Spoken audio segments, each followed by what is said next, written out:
Plaintiff John Burks says he and the defendant have been best friends for over 20 years. And although the defendant's life motto is under-promise and over-deliver, more often than not he over-promises and does the bare minimum. John is suing the defendant today for the cost of watch repairs. Defendant Dave Pelland says back in the day, John was a drug dealer, and he was so proud of his profession that he was constantly bragging about it. Eventually, it caught up with John, and after he served 2 years in prison, Dave took him into his home. Dave does not believe he owes John for anything. Start with you. Your Honor, I've known Mr. Pelland for over 20 years. Him and I aren't just best friends, we're like brothers. But his whole demeanor about life is under-promise and over-deliver. It doesn't really happen that way. That's good. Under-promise and over-deliver. That's a good thing. But it doesn't happen that way. Oh. He under-promises and just does the bare minimum. Got it. All right. So I've known the defendant. We've been back and forth helping each other out for many years. When I got out of jail, he had given me a place to stay. When I've done things for him, like I would hook him up with a girl that I know that was a sure thing. What do you mean it was a sure thing? She was a sure thing, like ready to have fun with him. I've known her for a long time, and she had already That's only stated, one. That's one. You've done it more than once? I think I've Gotten him sure things? well, maybe just the once of the sure thing. That's all I remember.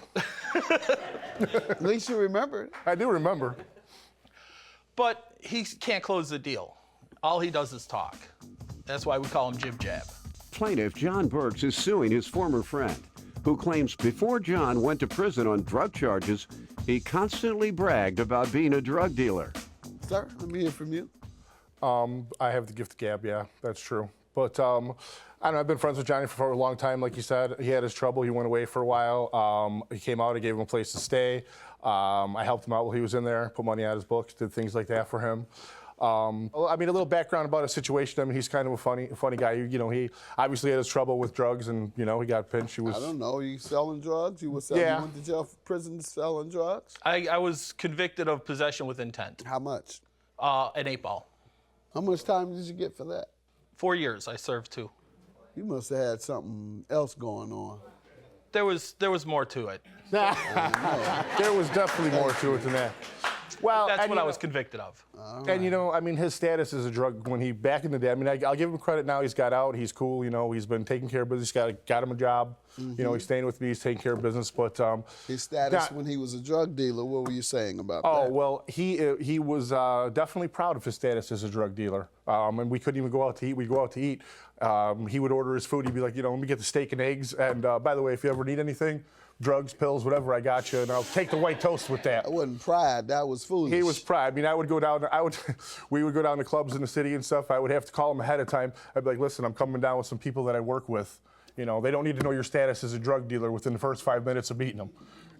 You would tell people. You would tell people. He's you were a embellishing drug that. dealer? I'm not embellishing. This one time in particular. You went to the penitentiary. Go ahead. This one time in particular, I can remember I had just met a girl and I brought her down to meet to hang out, and I actually pulled him aside to say, hey, listen, I just met this girl, tone it down a little bit. She doesn't need to know everything.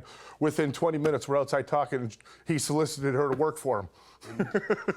That's why you went to the penitentiary. What are you suing him about? My watch, Your Honor. Before I got locked up, I had loaned him my watch. He's trustworthy to take care of it, at least I thought. When I got out, it was damaged. I have some pictures here, Your Honor. That's it. How long? The whole 2 years? The Yeah. entire 2 years? Yes, he had it. I told him it was not an everyday wearing watch. Nice watch. So, what I did was, I told him he would even bring it up when he'd come to see me. He'd bring it up to jail, and he's like, I still got it. Yeah, that's a good thing, At least right? he still had it. Yes, I give him that. Now, Your Honor, if you look at the blow-ups, look at the next one, please. The 11 o'clock. He said, look at the next exhibit, please. You used to court, Doc. We can tell you used to court. counsel? Which one? That one? Yes, sir. Right at the 11 o'clock, you can see the nice long scratch along the crystal. And then on the next one, you can see where the band touches the bezel. It's all dented. All right. And you obviously had it repaired. And do you have the? I have the receipts here. Yes. Plaintiff John Burks is suing his former friend, who claims before John went to prison on drug charges, he constantly bragged about being a drug dealer. Sir, what do you say to this? Well, it's true. One night we were out, and I made a compliment about his watch. I actually said, you know, I never really wear a watch. And so, being the nice guy that he is, you know, he said, well, here, you want to wear my watch? And I said, yeah. So there was really nothing else discussed about it, but it was shortly after that that he had his bad luck and went away. And, you know, he did tell me at the time it was an everyday wear, and I wore it a lot. I mean, maybe not, you know, not every day. But I did wear it a lot. Now, I didn't really examine the watch when I first got it, you know, to see what was damaged on it, what wasn't. I mean, I know he'd had the watch for a while. You didn't notice any damage, you say. Did you notice any scratches when you got it? You know what, like I said, I really didn't examine it. I can only assume that it had some You don't have to examine it. I mean, these are pretty obvious, I didn't notice any scratches pretty at the obvious. time. I mean, I didn't, you know. And to be honest with you, I mean, he was gone, and I kind of assumed he was probably going to be gone for a long time, you know, so I really wasn't. I didn't feel like he needed to know what time it was where he was at, so, you know, I kind of just. You said time meant nothing to him. He wasn't going by Time hours. didn't mean much to So, him. I mean, I really didn't expect to see him for a long time, you know, so obviously I was wearing the watch. When I found out that he had some good luck and that he was going to be coming out, I actually did take the watch in to Is that what they call it now? Good luck? good luck, good lawyer, whatever you want to call it. But, or good choir? Good choir. I did a little singing. Sounds like it. Go ahead. So I actually did take the watch in as what I felt was He a was nice... my supplier. He was Oh, my not like supplier. I got it from him. I gave it to him. Now go and get him. Absolutely not. So, You're right. That's what you call it. Good luck. good luck, I Yeah, called it, right. yeah. Go ahead. So with his good luck, I decided, you know, I knew he was coming back, and I know he's very anal about his things. So I actually did take it in to a jeweler, and she cleaned it up a little bit, you know, made it look nice. And I thought that was a nice gesture on my part, you know.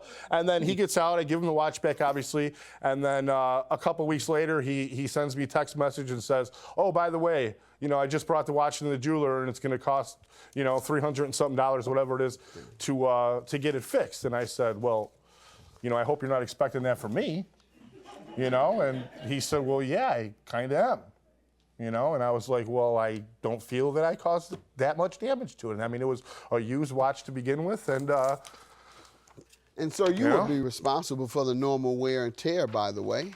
Okay. Because were he to have left it in a safe or at home, he would not have incurred that expense of $383. So I'm going to grant him his judgment. I'm going to conclude that as you admit to wearing it quite often because you didn't think he was coming home anytime soon.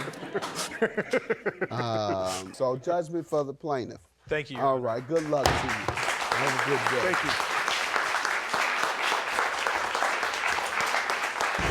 He's like a brother to me. Everything will work out just fine with us, as long as he pays me. I guess that's the way it is.